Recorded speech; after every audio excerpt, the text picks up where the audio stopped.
오늘 말씀의 제목은요, 마태복음 20장 29절부터 34절의 말씀을 통해서 앞을 보게 된 두 맹인의 신앙이라는 제목으로 이제 마지막으로 전하도록 하겠습니다. 앞을 보게 된 두 맹인의 신앙.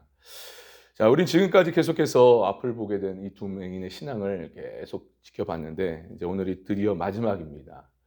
계속해서 말씀드리는 것처럼 예수님께서는 이제 여리고의 모든 일을 마치시고 이제 예루살렘을 향하여 본인의 진짜 사역인 예수님의 그 십자가 사역, 구속의 사역을 감당하기 위해서 이제 드디어 가시죠. 그 가는 길에 이 두 맹인을 만났다는 거죠.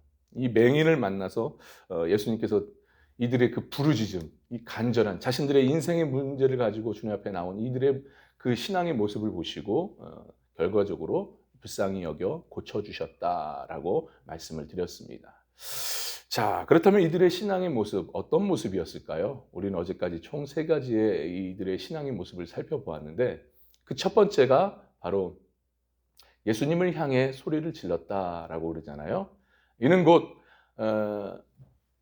예수님을 향한, 예수님께 간절히 기도하는 기도의 신앙이었다라고 말씀을 드렸습니다.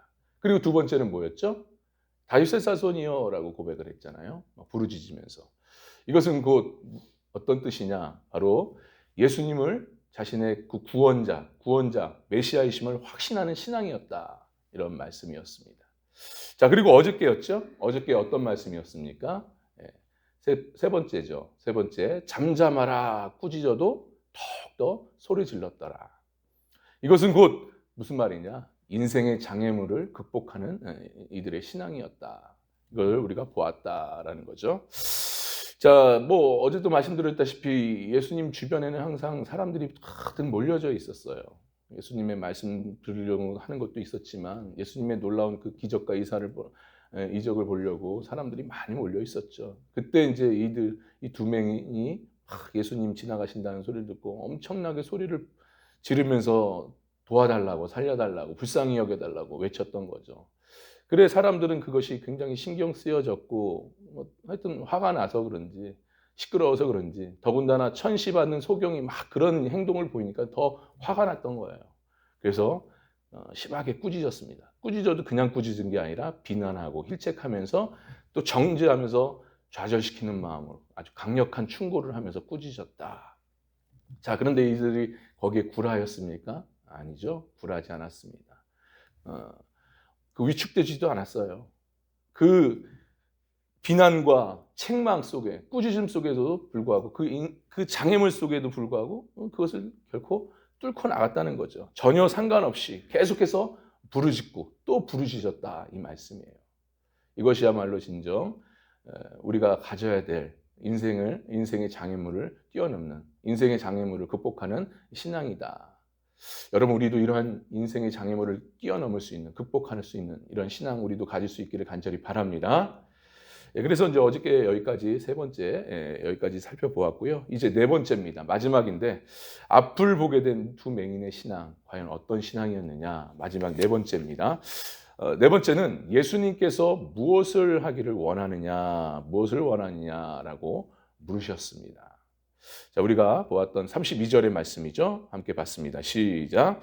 예수께서 머물러 서서 그들을 불러 이르시되 너희에게 무엇을 하여 주기를 원하느냐? 무엇을 하기를 원하느냐? 참으로 계속해서 소리를 질렀던 이 두 맹인에 대해서 예수님께서는 친히 이제 말씀하시죠.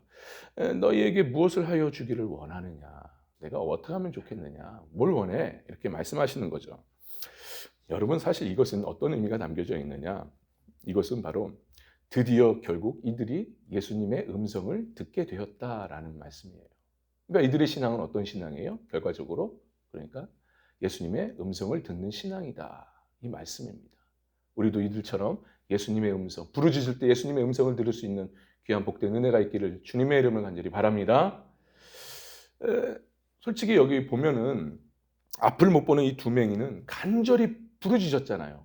우리가 계속해서 보았듯이 막 그 책망함 속에서도 막 끊임없이 포기하지 않고 계속 부르짖었는데, 여러분 보세요. 만약에 예수님께서 지금은 예수님이 귀를 기울여 주셔서 들어주셨지만 또 말씀해 주셨지만 만약에 예수님이 이들의 부르짖음 아무리 부르짖어도 듣지 않는다면 그걸로 끝나는 겁니다.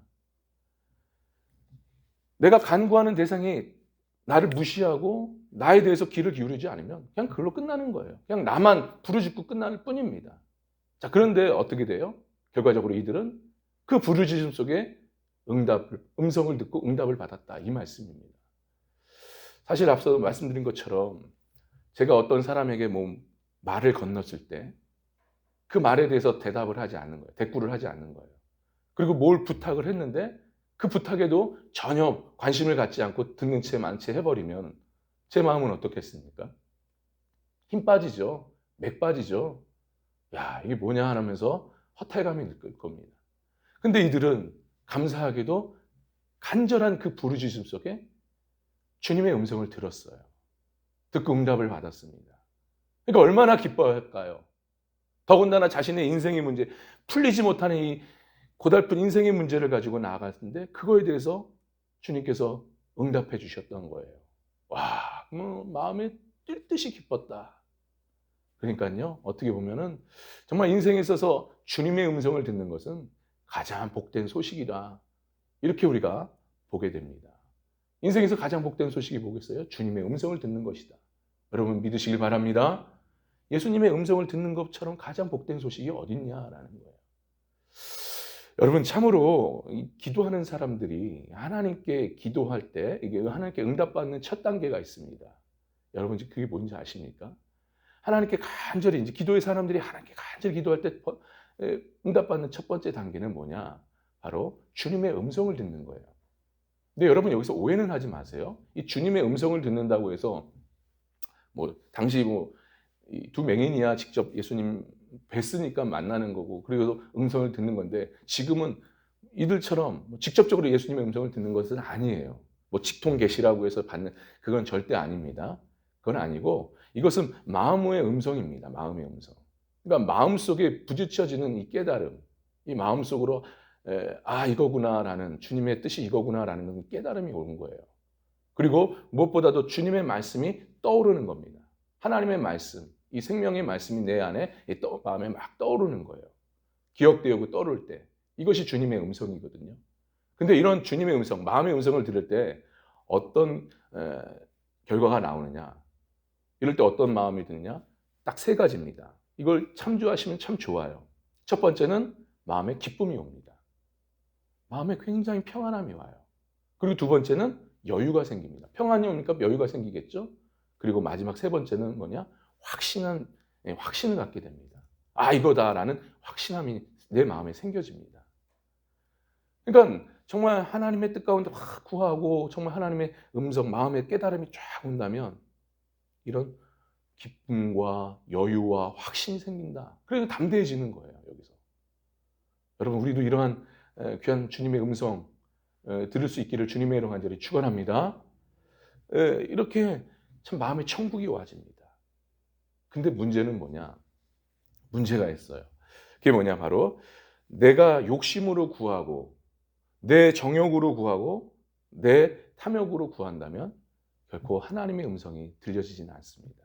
마음으로 이렇게 깨달아짐이 없어져요. 그러니까 야고보서 4장 3절에 보면은 구하여도 받지 못함은 정욕으로 쓰려고 잘못 구하기 때문이다라고 말씀을 합니다. 야고보서는 이렇게 말하고 있어요. 그러니까 정욕으로 내 욕심으로 구하는 기도, 그러니까 육적인 기도겠죠. 그 육적인 기도는 기도해도 마음의 평안과 기쁨이 없습니다. 결과적으로 그런 마음의 천국이 이루어지지 않고요. 어떤 마음이 드냐? 계속해서 불안함과 걱정과 근심과 막 초조함들이 생기는 거예요. 기도해도 그런 마음들이 계속 생겨요. 그러다 보니까 기도하는 자리가 지치는 거죠. 힘든 겁니다. 또 어떨 때는요, 때로는 졸립기도 하고 딴 생각이 막 육신의 생각들이 막 생각이 들어집니다. 그것이 바로 육적인 기도의 모습이에요. 하지만 정말 하나님의 뜻 가운데 정말 주님의 나라를 위해서 기도한다면, 좀 그것을 위해서 간절히 부르짖자면 주님께서는 주님의 음성, 마음의 음성을 들려주시고 거기에 대해서 마음의 평안함과 확신과 또 기쁨을 주실 줄 믿습니다. 오늘 본문을 보세요. 이들 솔직히 이 두 맹인이요, 하나님께 예수님께 간절히 부르짖지 않습니까? 자신의 인생의 문제를 놓고 부르짖긴 했어요. 하지만 그 결과가 뭐냐? 34절에 보십시오. 34절 우리 함께 봤습니다. 시작. 예수께서 불쌍히 여기사 그들의 눈을 만지시니 곧 보게 되어 그들이 아멘. 여기에 답이 있습니다. 예수를 따르더라. 그러니까 이들은 자신들이 고침을 받았어요. 치료함을 받았습니다. 근데 그 치료함 받은 이유가 뭐냐? 이후에 어떤 모습이냐? 눈을 뜨자마자 예수님을 따랐대요. 자신을 위해서 산 것이 아니에요. 자신의 욕심과 자신의 탐욕을 위해서 이제 눈 뜨면서 사는 것이 아니었어요. 눈 뜨자마자 이들은 예수님을 위해서, 하나님 나라를 위해서 헌신하며 살았습니다. 예수님의 제자로 살았습니다. 이것이 바로 여기에 답이 있습니다. 그러니까 이들은 예수님께 자신의 문제를 놓고 간절히 기도를 했습니다. 근데 그 기도 속에는 어떤 의미가 담겨지냐, 어떤 마음이 담겨지냐. 이 눈이 떠진다면, 정말 예수님께서 고쳐주신다면 이제는 주님의 나라를 위해서, 주님을 위해서 이제 제자가 되어 내가 살겠다라는 그런 마음과 다짐이 있었다, 이 말씀이에요. 그러니 예수님께서 그들을 불쌍히 여겨주시고 그들에게 음성을 들려주시고 응답해 주셨습니다. 여러분, 바로 이것입니다. 여러분 정말 주님의 음성을 듣기를 원하십니까?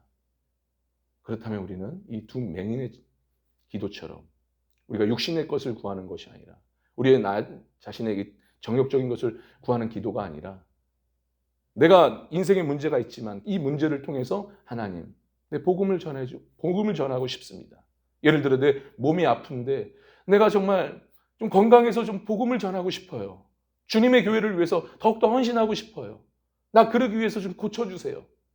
얼마나 선한 뜻의 동기에 부르짖는 기도겠습니까? 이런 간절한 하나님의 선한 나라, 선한 뜻에서 기도하는 이 기도는 반드시 하나님께서 귀 기울여 주시고 주의 음성을 들려주시고 또 응답해 주신다, 이 말씀이에요. 그러니 여러분 정말 주님의 음성을 듣기를 원하신다면, 다시 한번 말씀드리지만 이 두 맹인의 기도처럼 주님, 하나님 나라를 위해서, 복음을 위해서, 주님의 제자가 되기 위해서 나의 인생의 이 문제를 해결해 주십시오. 그래서 더욱더 주님을 따르기 원합니다 라고 기도할 수 있는 저와 여러분 될 수 있기를 간절히 바랍니다. 그리할 때 진정 주님의 음성이 들려질 줄 믿습니다. 그 들려지는 음성 속에서 응답받고 또 주의 나라를 위해서 더욱더 힘쓰는 저와 여러분 될 수 있기를 간절히 바랍니다. 오늘도 그런 복된 하루가 될 수 있기를, 그런 기도의 시간이 될 수 있기를 다시 한번 주님의 이름으로 간절히 축원합니다. 축원합니다. 기도합니다.